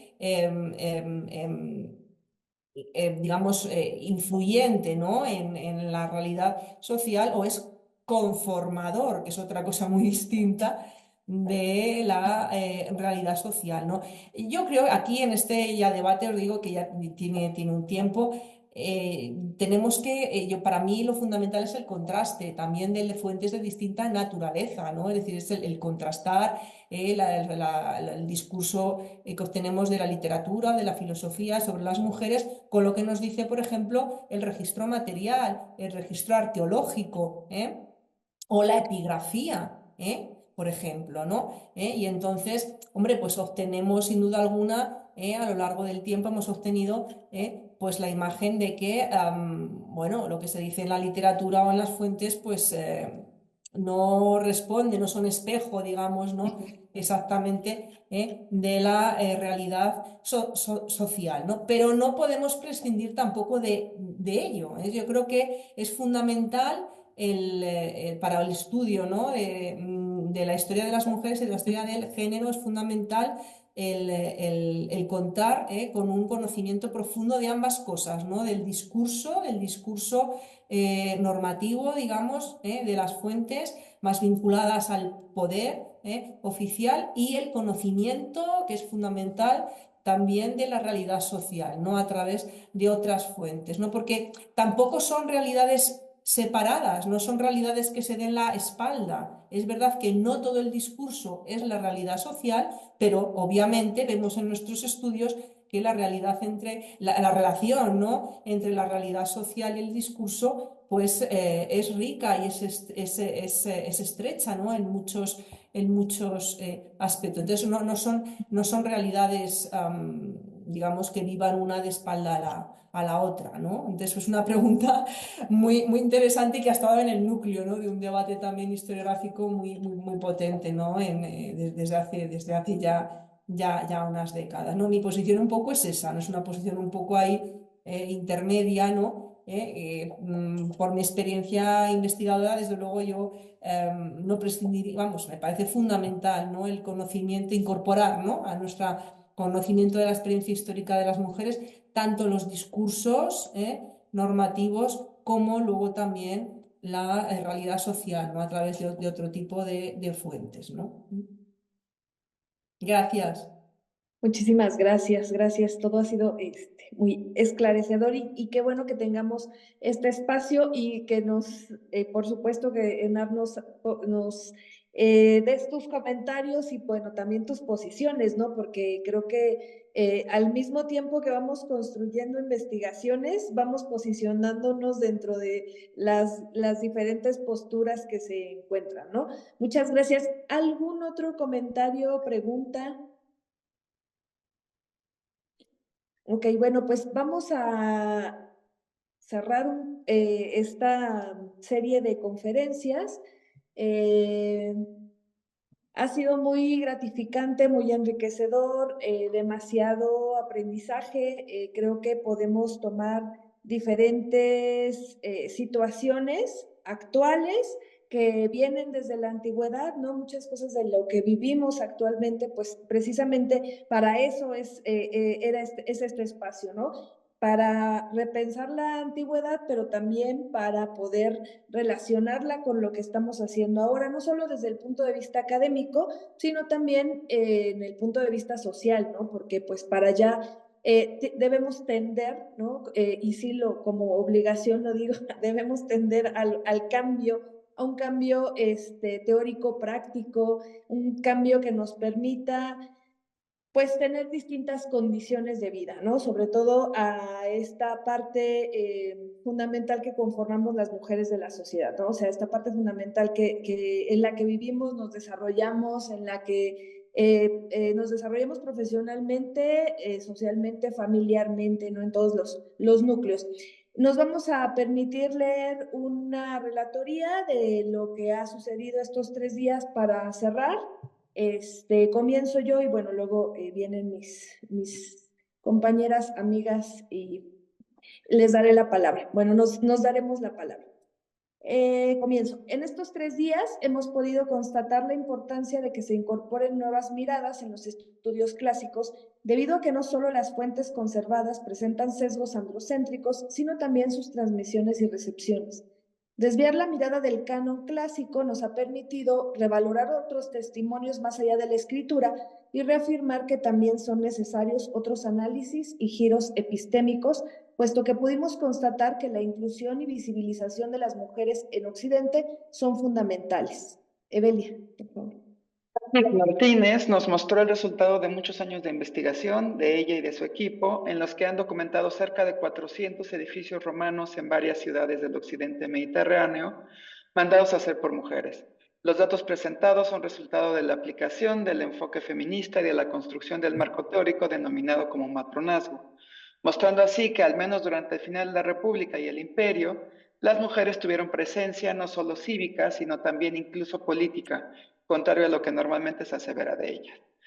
Por su parte, Cecilia Persic, que nos acompaña aquí, que es nuestra gran asistente a todos los conversatorios, a través de ese estudio de los tratados ginecológicos hipocráticos, nos planteó, entre otras cosas, que el término parcenos refiere a las jóvenes, no a las vírgenes, como se ha traducido al menos en español.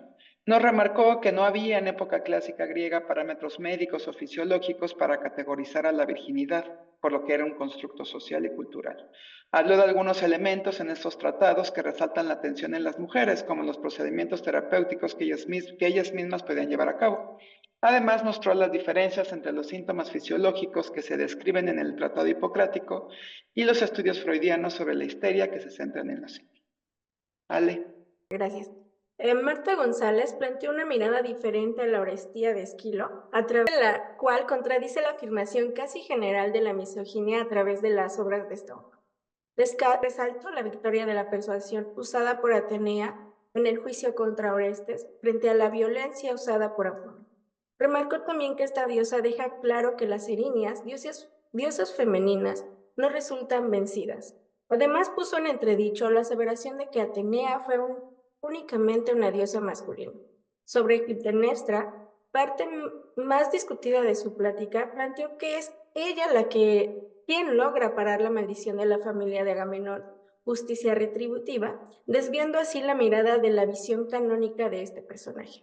En cuanto a María Elena González, hizo un recorrido por las obras de Aristóteles, destacando cómo se refiere a las mujeres. Si bien resaltó que hay muchas aseveraciones que llevan a la conclusión de que este autor las consideraba inferiores, se centró en ejemplos concretos de diferentes obras en donde el Estagirita reconoce cualidades de mujeres normales como parteras, informantes, poetas o historiadores. Con ello nos planteó una visión alternativa de las obras de este autor. Con todo lo anterior, presentó una faceta distinta del autor, de la que se plantea en su transmisión y recepción, de las cuales presentan claramente sesgos patriarcales. Doctora Cecilia. Enar Gallego, tomando como punto de partida el patriarcado, al cual reconoce como emparentado con el poder centralizado, echa mano de la historiografía de las mujeres para establecer sus pautas de integración en nuestros procesos históricos. Dio cuenta de cómo el discurso cultural grecorromano justifica la posición subordinada de la mujer al sostener que la naturaleza femenina es frágil, débil, caprichosa, incapaz, etc., lo que tuvo implicaciones jurídicas, por ejemplo, el asignarle un tutor. También desarrolló los modelos no normativos o transgresores de la feminidad clásicas, a partir de los modelos de concubina, prostituta, mujer docta o influyente. Con su participación demostró que existe una desigualdad de género respecto a la construcción de la memoria. Como hemos visto, todas nuestras conversaciones giraron en torno a la imperiosa necesidad de desviar la mirada en el estudio de las fuentes de la antigüedad grecolatina. Se propuso que ese nuevo lente metodológico fuera a partir de una perspectiva de género y feminista. Con ello se planteó una matización de muchas afirmaciones hechas a través de siglos por la filología basada en una mirada androcentrista y revisitar los textos para, a partir de ellos, nuevamente con los lentes violetas puestos, lograr una profundización en el conocimiento no solo de las sociedades griegas y latinas, sino también de la nuestra. Bueno, con esto damos por concluida la quinta emisión de los conversatorios Letras Clásicas, desviar la mirada a las mujeres en la antigüedad grecolatina. Olivia, te Muchísimas gracias. Gracias a todas las ponentas que nos acompañan, quienes nos compartieron la información, a los asistentes y asistentas que estuvieron también en el Zoom, a quienes nos siguen por redes sociales, por Facebook. Igualmente agradecemos o a quienes también en algún momento verán el video. Este espacio, esta retroalimentación, estas reflexiones no hubieran sido posible si no estuviéramos todos reunidos, no todos, todas. Entonces, bueno, agradecemos demasiado que haya este tipo de espacios que se construyan colectivamente. Y bueno, esperamos tener la oportunidad de conversar más adelante con todas, todos y todas ustedes. Gracias. Muchas gracias. Ha sido un placer. Gracias, Enar. Gracias. Gracias.